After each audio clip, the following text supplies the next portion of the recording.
Hello and welcome to the Philippines. I am going to cover some news in the Philippines today, starting with the big storm we had the last couple of days and some of the storm damages I've had personally and around the nation. Heavy rains. I'll let you listen in just for a couple seconds here.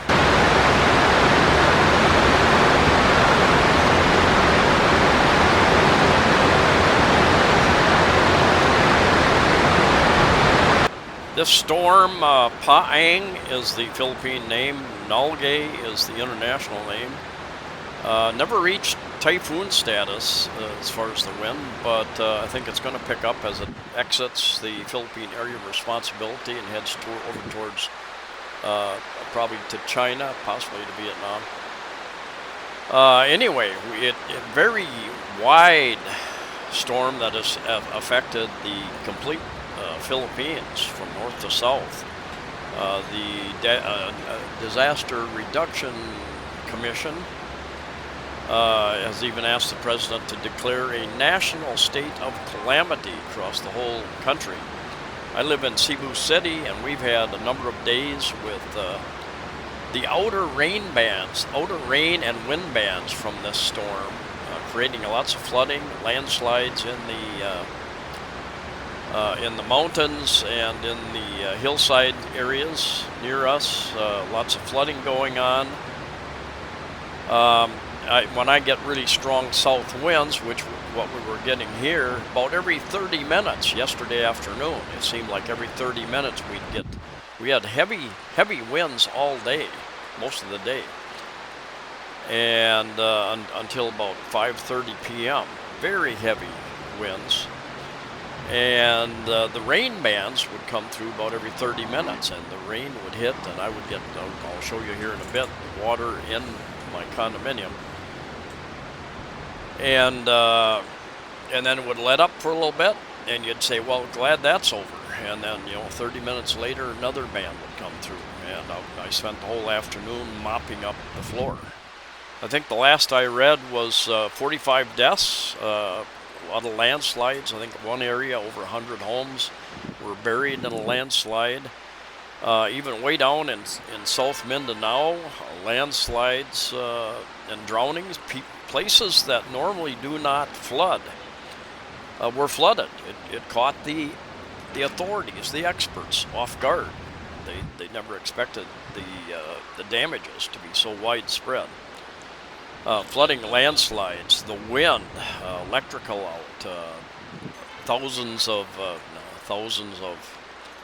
people stranded in ferry terminals, in airport terminals. Many airports closed. I had a subscriber, or a viewer anyway, ask me about flights out of Mactan International Airport, and I said I gave him a link to the airport, and that could change hourly. So I have no way of being able to give you that information. I'm going to get into a little bit the travel, especially for unvaccinated people. The mask issue here. Finally, there's an executive order dropping masks for indoor locations, although businesses may still require them. I'll get into Undas, which is All Saints Day, All Souls Day, as well as Halloween, and a 6.4 earthquake up in northern Luzon that has done considerable damage as well. And this is the side where I get most of the damage, looking south when I get these really strong south winds. And not just my place, but the place above me, which is unoccupied. In the past, I've even had water dripping through the ceiling. And my friend lives up about 8 floors above me. He has the same problem. I think many people on this side of the building have that same issue. And I have put some extra seals. I bought some seal, put around these windows. That has helped a little bit, but there is a structural. Either the windows itself are allowing leaking, and or there's a crack on the outside that the water is coming in. And I have emailed the management, as well as the owner, who is quite alarmed by all this, and it's been an ongoing issue for years and years, is my understanding. And management engineering thinks it's some kind of structural issue. I've been told, well, it's the contractor's fault, and they'll have to repair it. Anyway, I have I'm doing as much as I can. I put some additional seals around the windows. I'm going to try to get some waterproof tape to tape up certain areas where I see it coming in. I will do what I can. It won't cost me too much, but very, very, very frustrating not to see management pursuing this more aggressively or at all. As far as travel, a few days ago, I and others put out videos about the government's statement that they were going to open up travel to unvaccinated, only getting a minor test either before they fly and or when they arrive, and that they were dropping all or almost all mask requirements inside the buildings as well, other than medical and public transportation. That is SM Seaside Mall. Kind of interesting lighting features they have there. The changing lights looks kind of neat. Big tower there, I think, for several years now has not been used at all. Had some major damage during Typhoon Odette last December, 2021. Anyway, I have not seen the executive order on the unvaccinated being able to come in. Hopefully, that will happen in the coming couple of days. But they have the executive order out about no masks required in most indoor places, although businesses may require them. All Saints' Day on November 1st is a huge holiday here in the Philippines. And All Souls Day, which is November 2nd this year. I'm not sure if it is every year or not. Um, and Halloween ties right into that, and some interesting history. Well, this is a little bit. Let's get back to the Philippines. Huge people travel to go and pay respects to their loved ones who have passed on, and many of those people have been stranded in ports now, may or may not get to their destinations. There's also some agencies that are dealing with this last storm who have canceled the leave of employees so that they can help deal with the present calamity. Anyway, this is a video I took back in 2019, late November 2019. So I don't think it's always on the same day. And I think so if you're planning on going to immigration or something, understand that these are holidays. And I think the president said that Monday, November 31st or October 31st is also a non-working holiday. Anyway, you get candles. There are some people who leave food in these areas, and I think it's part of a ancient folk religions. I saw it very often in Vietnam. People would leave food at the place, the cemeteries, whatever. I did read that there was one cemetery, someplace, one area that was only going to allow vaccinated people in, so they aren't following the science at all. But most most are open to anybody and everybody. There was some discussion about masks and those sorts of things, and that's probably more of a local jurisdiction, probably. And yes, they do have Halloween here in the Philippines. Even street vendors out there selling really scary masks, and you go to the various places and there's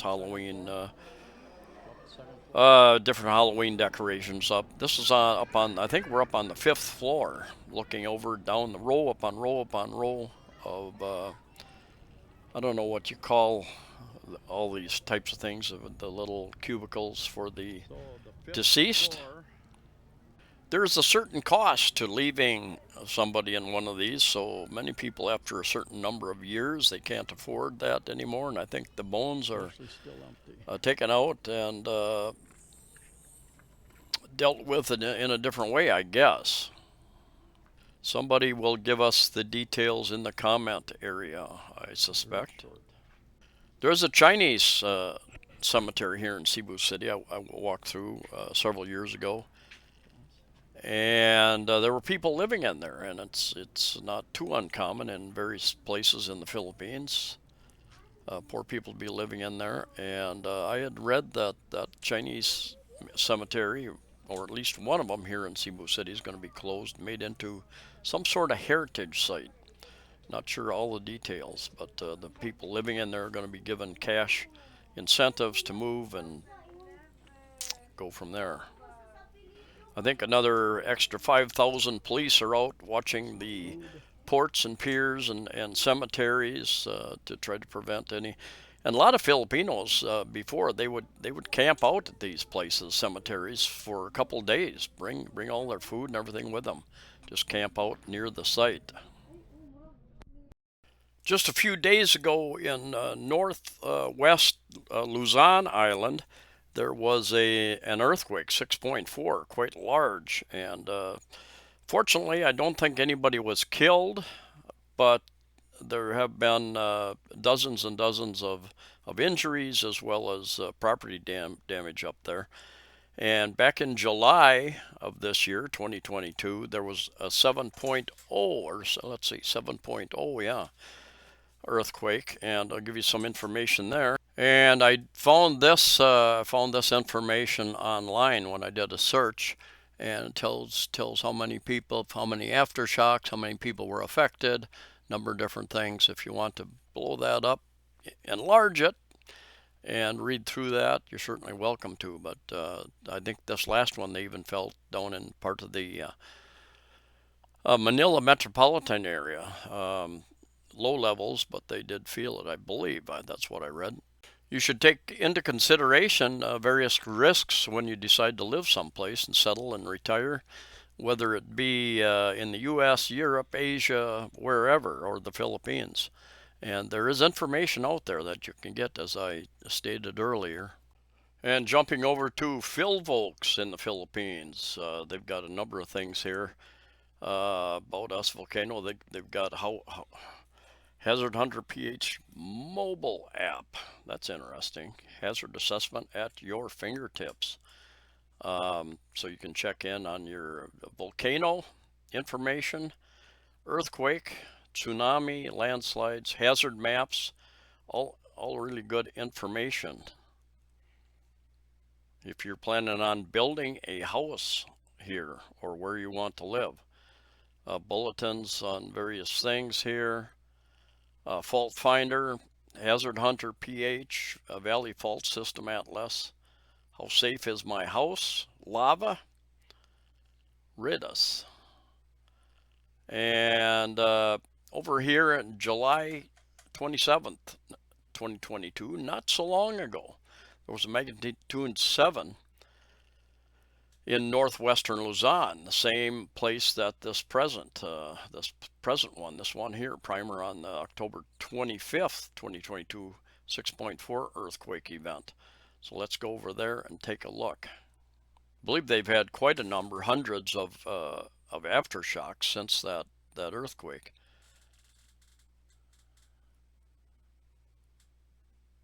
All right, there's no map here. Anyway, if you want to stop and read through that or go to the site yourself and read through that, you're certainly welcome to do that. Destructive earthquakes in the Philippines. Davao del Sur earthquake, 6.9, 2019, and you can click on them and get additional. Cotabato earthquake, 2019, several in way over 6 range. Batan's earthquakes, I remember that one up in the Batanes Islands on the very north end of Luzon, central Luzon, 6.1, 2019, 2017, Leyte, Surigao del Norte in Mindanao. Bohol earthquake, very famous earthquake in 2013, 7.2. Did just a minor damage over here in Cebu City. Very minor. They stopped construction on a number of buildings and inspected them, and as far as what I've heard, everything stood up pretty well to that. Anyway, you can read through those if you would like. As long as we're here, I'm going to jump over to volcanoes, and let's see, volcano monitoring, volcano observations. Just see what they have to say here. and they have a number listed. You can click on each of these. Bulasan has had some activity recently. Um, Leon had a little bit of activity. Mayon has had activity. Pinatubo, a number of months ago, has had some earthquakes up in that area. Taal is I believe it's the most active volcano, one of the most active anyway, up in just south of Manila area. And not so long ago, it had an eruption and even ash up in the Manila area. So summing up, number one, and most important to many of you, especially unvaccinated, those who want to travel without any hassles, they have officially dropped the mask mandate they had maybe a month ago for outdoor open areas, and now they're doing it for indoor areas. Some businesses can and will still require, possibly malls and those types of things. Medical facilities, public transportation, I think still required. I have not seen the promised executive order that unvaccinated people can travel here with only an antigen test before you travel or after you arrive. Have not seen that come down the pipeline yet. So hopefully in the next day or two, we'll see that official. As far as risks involved, storms, this year has been exceptional. In fact, I've lived through several exceptional years here. I first came in August of 2015, and the rainy season, in fact, was a drought year. So there was a lack. It was a dry year, relatively dry. And the guy I met at the airport, an American, rode in a taxi with him. He said, "I came here this time of the year so I could find out what it would be like living here during the wet season." But he was in the wet season, but it was a dry season, a dry wet season, a drought season. 2019 was a drought. In fact, there are many places, even here in Cebu City, their wells ran out of water. People would have to, taxi drivers told me, we'd get up at 3 in the morning because the water truck was supposed to come, and we'd take all our containers down, and sometimes the truck would show up and sometimes it wouldn't. I have seen typhoons that were promised never developed into much anything than just a rainstorm. I have this year, about the last 3 weeks, about the last 20 days, has been extremely unusual. We've actually gone from we've got 2 wind patterns, basically. That's simplifying things, but that's kind of how it is. We've got southwest monsoon, and we've got the northeast monsoon. And monsoon doesn't mean what I always thought it was, where it rains almost every day, all day long. Here in much of the Philippines, it'll rain for 20, 30, 40 minutes, and then it's done. It might rain in the morning, or in the afternoon, or in the evening, or a couple of those times. But it's easy and life goes on, easy to deal with it. The sun comes out, a little humid for a while. So I've seen the years where sometimes it rained more in the evening, sometimes it rained more in the morning, sometimes more in the afternoon. Weather changes. It's not normal. Weather's not normal. And these past almost 3 weeks, it's rained almost every evening, usually in the evening, late afternoon or evening, lightning and thunder, and heavy rain for a while there again, 20, 30, 40 minutes, and it would end. Now this last storm that came through, we're in the outer bands, the outer rain bands, outer wind bands, and yesterday heavy winds, and would rain like this about every 30 minutes, and I would be in the bedroom mopping up as best I could with the rain that was leaking in from a number of places. So check your risks wherever you plan on living or traveling. You've got rare to see a tornado here. But there are risks all over the world. There's risks to waking up in the morning and living, but the alternative isn't very appealing. So anyway, all those you who are planning, the Philippines has a lot to offer. Hopefully you can fly without any hassles very soon. And today I haven't seen any rain today, so anyway, see you next time.